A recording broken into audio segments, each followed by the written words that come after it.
नमस्कार। बीए तृतीय वर्ष के द्वितीय प्रश्न पत्र में आपका स्वागत है। आज मैं आपको हिंदी आलोचना के बारे में कुछ बातें साझा करूंगा। प्रिय छात्रों, हिंदी में आलोचना शब्द को जब जैसे ही हम सुनते हैं तो हमारे मन में जो भाव उठते हैं वो कोई ज़्यादा अच्छे नहीं होते। हमें लगता है कोई किसी की बुराई कर रहा है, कोई किसी को नीचा दिखाने का प्रयत्न कर रहा है, कोई किसी को कुछ हतोत्साहित कर रहा है। लेकिन ऐसा सोचना गलत है। निंदा, स्तुति, आलोचना, समीक्षा, समालोचना ये सब भिन्न भिन्न शब्द हैं। इसलिए आलोचना शब्द को सुनते ही परेशान होने की आवश्यकता नहीं है। ये हमारा पूर्वाग्रह है और एक श्रेष्ठ मनुष्य परिपक्व अनुभव और साफ और संवेदनशीलता के साथ सजग व्यक्तित्व के रूप में रूपांतरित होने के लिए सभी तरह के पूर्वाग्रहों से मुक्त होना अत्यंत नितांत अनिवार्य है। जब तक आप पूर्वग्रहों से मुक्त नहीं होंगे, जो आपके द्वारा पूर्वाग्रह बनाए हैं उनसे मुक्त नहीं होंगे, हम बासी मनुष्य, कृष्णामूर्ति की भाषा में कहें तो बासी मनुष्य की रूप में ही जाने जाएंगे। और ये जो हमारा बासीपन है वो हमारी सहजता, मौलिकता और हमारी जो मूल प्रतिभा है उसको क्षत विक्षत करता है, उसे नुकसान पहुंचाता है। तो पहली चीज ये कि हम ये ध्यान रखें, आलोचना बुरा शब्द नहीं है। आलोचना का जीवन में बहुत महत्वपूर्ण स्थान है। और जब जीवन में महत्वपूर्ण स्थान है तो साहित्य भी जीवन का एक हिस्सा ही है। उसमें भी उसका जो उसकी भूमिका है वो बहुत महत्वपूर्ण ही मानी जानी चाहिए और मानी जाती रही है।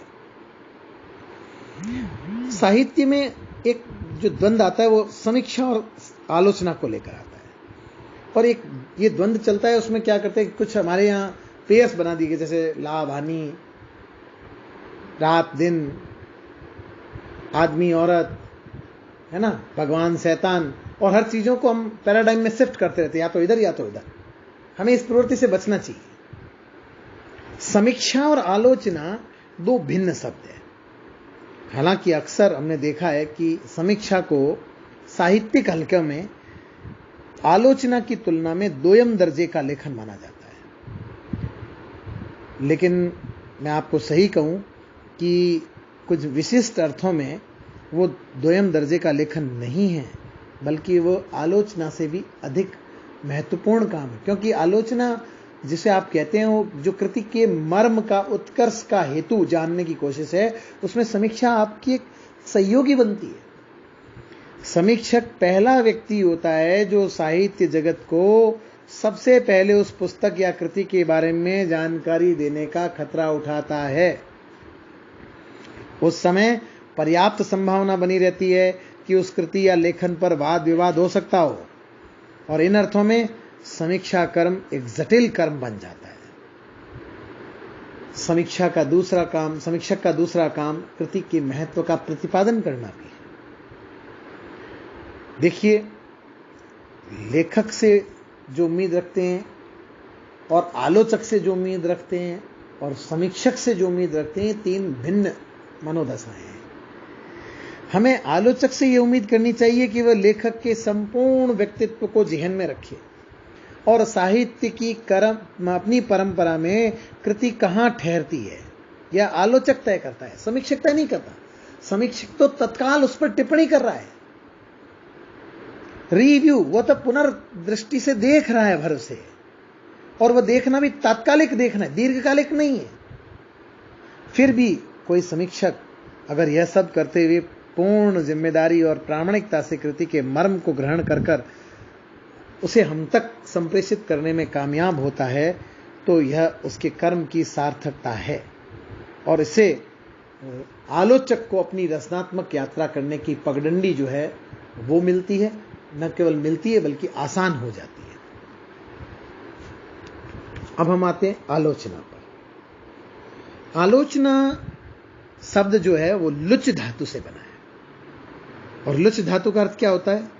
देखना। ये लोचन शब्द जिससे बना है आपका, तो लुच धातु से बना है। और लुच में जब ल्यू जुड़ता है तो लोचन बनता है, और फिर उसमें टाप स्त्री प्रत्यय लगाकर लोचना, और उसमें आंग उपसर्ग जुड़ता है तो शब्द बनता है आलोचना। अर्थात किसी वस्तु या कृति को सम्यक ढंग से देखना। सम्यक ढंग से, सम्यक मानी संपूर्ण प्रकार से उसे देखना, भली प्रकार से देखना। हालांकि सम्यक निरीक्षण के अर्थ में समीक्षा भी है। समीक्षा निरीक्षण करती है, वो कृति के मर्म को स्पर्श करे ये समीक्षा के लिए आवश्यक नहीं है, क्योंकि वो उसकी राय तात्कालिक है। तात्कालिक राय हमेशा परिपक्व हो ये जरूरी नहीं है। हो सकता है कोई अच्छा रिव्यूअर है तो आलोचक से भी बढ़कर कुछ राय बना सकता, दे सकता है, अच्छा समीक्षक ये काम कर सकता है, लेकिन सभी समीक्षकों से ये ऐसी उम्मीद करनी थोड़ा बेमानी होती है, आधारहीन होती है। संस्कृत में समीक्षा का अर्थ कहा गया है कि रचना के अंतर व्याख्या का और अवान्तर अर्थों का विच्छेद करना। एक समालोचन शब्द मैंने और बोला था, लगे हाथ उस पर भी बात करना। सम उपसर्ग से बना, सम प्लस आलोचना, समालोचना, यानी वही सम्यक भाव, अर्थात किसी कृति को पूर्ण, संतुलित, दुराग्रह आग्रहों से मुक्त, पूर्वाग्रहों से मुक्त, निष्कलुष निष्पक्ष भाव से किसी रचना के उत्कर्ष हेतु का, उसके मर्म का, उसके गुणावगुण का निरूपण करना। मोटे तौर पर आलोचक भी यही काम कर रहा है, समीक्षक भी यही काम कर रहा है, समालोचक भी कर रहा है, लेकिन गहराइयों में फर्क है। आप इसे एक बहुत स्थूल उदाहरण से समझिए कि आलोचक जो है वो एकदम उसके कृति के अंतःस्थल तक जाता है, समालोचक भी लगभग वहीं से, बल्कि उसके उत्कर्ष हेतुओं के उत्कृष्ट स्थलों तक की पहचान करता है, लेकिन समीक्षक थोड़ा सतही और स्थूल रूप से उसकी व्याख्या हमारे सामने रखता है। जाहिर है कि सम्यक ढंग से देखने या निरीक्षण करने या मूल्यांकन करने या उस पर निर्णय देने के लिए जरूरी है कि जो व्यक्ति यह कार्य कर रहा है उसे उसके इस विषय का गहन बोध हो, उसमें विश्लेषण की क्षमता हो, भाषा पर उसका अधिकार हो और उसकी दृष्टि पारखी हो। हमारे धुरंधर विद्वान हुए डॉक्टर राम कुमार वर्मा, उन्होंने आलोचक के लिए या आलोचना के विषय में कुछ सुझाव दिए। वो कहते हैं कि आवश्यकता इस बात की है कि साहित्य समीक्षा के लिए जो नियम या सिद्धांत बनाए जाएं वे इतने व्यापक और लचीले हों कि साहित्य की विकासोन्मुखी प्रकृति के अनुरूप स्थानांतरित होती हुई दृष्टि को अपने में समाहित कर सके। दूसरी ओर हम जब आलोचना शब्द की परिभाषा एनसाइक्लोपीडिया ऑफ ब्रिटानिका में देखते हैं तो वहां आलोचना के लिए लिखा गया है कि आलोचना का अर्थ है वस्तु के गुण दोषों की परख, और वह परख साहित्य को ललित कला के क्षेत्र में उसकी निर्णय क्षमता में बढ़ोतरी करती है। रिचर्ड्स आलोचक की नियुक्ति को निर्णायक नियुक्ति मानता है। कार्लाइल आलोचना को पुस्तक के प्रति आलोचक की मानसिक प्रतिक्रिया मानता है। हिंदी के उद्भट विद्वान डॉक्टर नगेंद्र कहते हैं कि आलोचना आत्मा की कलामयता है, किंतु उसकी शरीर रचना वैज्ञानिक है। और डॉक्टर गोविंद त्रिगुणायत के अनुसार सच्ची आलोचना वह है जिसमें आलोचक इतिहास और तुलना का आधार लेकर वस्तु के बाह्य और आंतरिक दोनों ही पक्षों की व्याख्या हमारे सम्मुख करता है। तो सारतः मैंने आपसे कुछ चीजें साझा की जिनको बिंदुवार हम देख लें। नंबर 1, पूर्ववर्ती जो भी आचार्य हैं या निर्धारित मानदंड हैं किसी कृति का आलोचना करते तो उससे पहले जो भी निर्धारित मानदंड या आचार्यों ने कहा है या जो काव्य शास्त्रीय मान निर्धारित है उनका हमें ज्ञान हो। फिर आलोच्य कृति के सर्जक व्यक्तित्व का ज्ञान हो, तत्कालिक वातावरण का ज्ञान हो, इसका अध्ययन हमारे लिए परम आवश्यक है। और तीसरे, विषय और कृति का पूरा ज्ञान हो। और चौथा, प्रचलित प्रतिमानों के निष्कर्ष पर आलोचना करते हुए नई दृष्टि के विकास के साथ मूल्यांकन और पुनर्मूल्यांकन की कोशिश हो। अब जरा हम देखें कि हमारी भारतीय दृष्टि में आलोचना के लिए क्या सोचा और विचारा गया है। हमारी अपनी संस्कृत की जो काव्यशास्त्रीय परंपरा है उसमें आलोचना के लिए आलोचक शब्द का प्रयोग नहीं हुआ है। कारण यहां है कि हमारे यहाँ के ऋषि मनीषियों ने इस हेतु कुछ नए शब्द घड़े, भावक, सहृदय, सामाजिक, इनका प्रयोग हुआ है। काव्यशास्त्रीय परंपरा को पूरा आप खंगालेंगे, देखेंगे तो कहीं भी आपको आलोचक शब्द नहीं मिलेगा। भावक या सहृदय भी कवि की भांति प्रतिभा संपन्न माना गया है। वहां पर कोई रचनाकार या सृष्टा अपनी प्रज्ञा की प्रतिभा के दम पर सृजन के क्षणों में जिस विशेष विषय वस्तु का अंतर्दर्शन करता है, कृति से गुजरते समय सहृदय की उसी विषय पर पुनः अंतर्दर्शन करता हुआ उसका रसास्वादन करता है। यानी ठीक ठीक उसी अनुभव से गुजरना जिस अनुभव से रचनाकार गुजरा। इसलिए हमारी काव्यशास्त्रीय परंपरा और दृष्टि में आलोचना भी पहले से ही एक आस्वाद कर्म है और फिर विवेचन कर्म। पश्चिम जहां उसे विवेचन मानता है, हम उसे पहले आस्वाद कर्म मानते हैं। आस्वाद करने के बाद हम उसको विवेचन कर्म में मानते हैं। आस्वादन में सहृदय के अंदर विवेचना स्वतः ही आ जाती है और विवेचना ही उसे आगे जाकर, जैसे हम पाश्चात्य शब्दावली में आलोचक कहते हैं, वो आलोचक बनाती है। अब थोड़ा और गहरे उतरे हैं तो जो भारतीय परंपरा में सहृदय शब्द है उसको भी 4 भागों में बांटा गया है। कौन कौन से हैं? अरोचकी, सतृणाम्य व्यवहारी, मत्सरी, तत्वाभिनिवेशी। 4 अरोचकी, सतृणाम्य व्यवहारी, मत्सरी, तत्वाभिनिवेशी। नंबर 1 अरोचकी। पहले यानी इस अरोचकी को कोई रचना दुनिया की अच्छी नहीं लगती। आप देखते हैं कुछ लोग ऐसे जिन्हें दुनिया में कुछ भी अच्छा नहीं लगता। दूसरा सतृणाम्य व्यवहारी, वो दूसरों की रचनाओं की केवल प्रशंसा करता है। सभी तरह की रचनाएं उसके सामने कोई कृति रख दो वो उसको श्रेष्ठ ही बताएगा। तीसरा मतश्री, वो कृतियों को परीक्षण तो करता है पर ईर्ष्या भाव से करता है। और चौथा है तत्वाभिनिवेशी। ये जो है ना, वो कृति के अंदर जो निहित मूल्य है और काव्य शास्त्र के मानों को केंद्र में रखकर निष्पक्ष भाव से उसकी व्याख्या करता है। यानी वास्तव में जिसे हम आलोचना या कृति के मर्म का आस्वादन कराने वाला, ये चौथा होता है। प्रश्न उठता है कि फिर इस आलोचना की हमें जरूरत क्यों है? कई बिंदु है इसके लिए, विस्तार से फिर कभी बात करेंगे, लेकिन कुछ बिंदु मैं आपके सामने साझा करता हूं कि रचनाकार रचना करता है तो देखिए दुनिया में कोई कार्य अंतिम नहीं होता और कोई कार्य पूर्ण नहीं होता। हमेशा हर काम में, हर रचना में कुछ चीजें छूट जाती है। तो जो रचनाकार जैसी समदृष्टि या उससे भी ज्यादा अच्छी गहरी दृष्टि और पैनी दृष्टि वाला आलोचक अगर उस रचना को पढ़ता है तो वह आलोचक का पथ प्रदर्शन भी करता है, उसको पथ दिखाता है कि देखिए आपसे यहाँ तो बहुत बेहतर हुआ और यहाँ आपसे छूट गया। इसलिए आलोचना को कभी विपरीत अर्थ में नहीं लेना चाहिए कि वो आपको निंदा कर रहा है, वो आपको नीचे दिखा रहा है, बल्कि ये देखना चाहिए वो हमें सुधार कर रहा है। देखना जरूरी है कि वो आप में सुधार करने के लिए कह रहा है या आपको नीचा दिखाने के लिए कह रहा है, वो आपको आराम से पता लग जाता है। फिर दूसरा आलोचक ये करता है कि वो काव्य शास्त्रीय सिद्धांतों का निर्माण करता है ताकि जो नया लेखक आ रहा है, जो नया सर्जक आ रहा है, उसे कुछ शास्त्रीय ज्ञान, सैद्धांतिक ज्ञान मिल सके।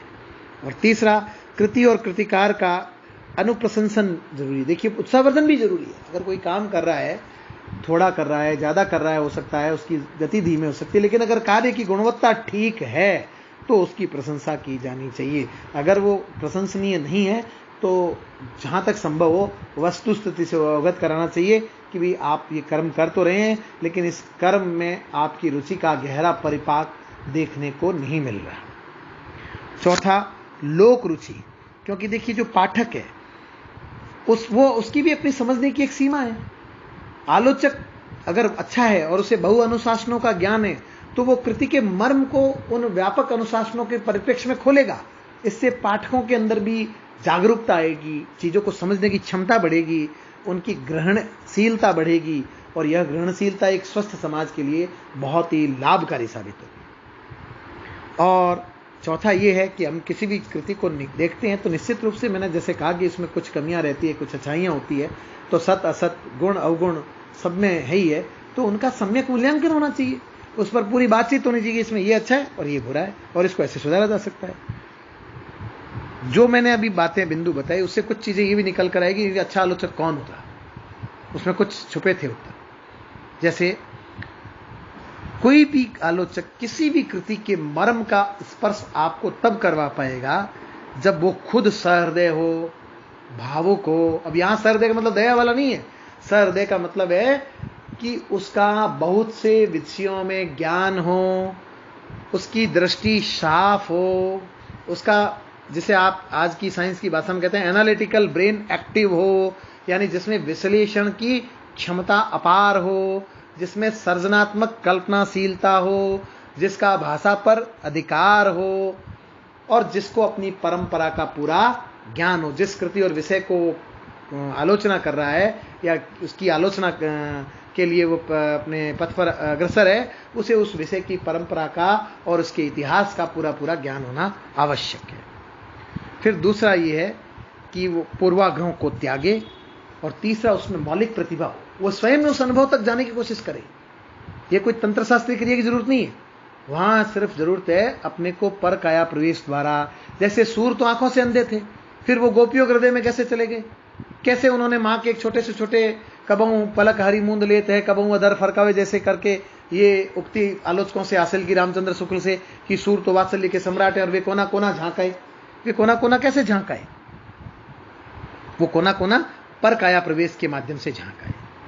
कृति और कृतिकार के साथ तादात्म्य कराने की उसकी क्षमता हो, यानी कैसा ही भावक है, चाहे निम्न से निम्न बुद्धि का है, आलोचक की आलोचना उसको एकदम ऐसा ग्रहणशील बना देगी कि वो चाहे सड़क छाप आदमी है, चाहे किसान है, और चाहे देश का प्रधानमंत्री और चाहे विश्व का सबसे बड़ा बौद्धिक है, उस कृति के मर्म को एक साथ आस्वादित कर सकता है और उसका पूर्ण भाव पर अधिकार हो। अपनी भावनाओं पर नियंत्रण होना जरूरी है।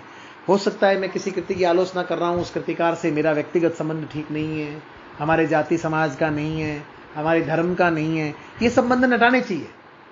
आप जब किसी कृति की आलोचना अच्छा आलोचक करता है ना, तो वो ये सब हटा देता है। उसके सामने केवल कृति होती है, वो लिखे हुए शब्द होते हैं और उसकी एक परंपरा होती है और उसका एक इतिहास होता है, और उसके आईने में वो अगर ठीक है तो ठीक, और अगर ठीक नहीं है तो ठीक नहीं।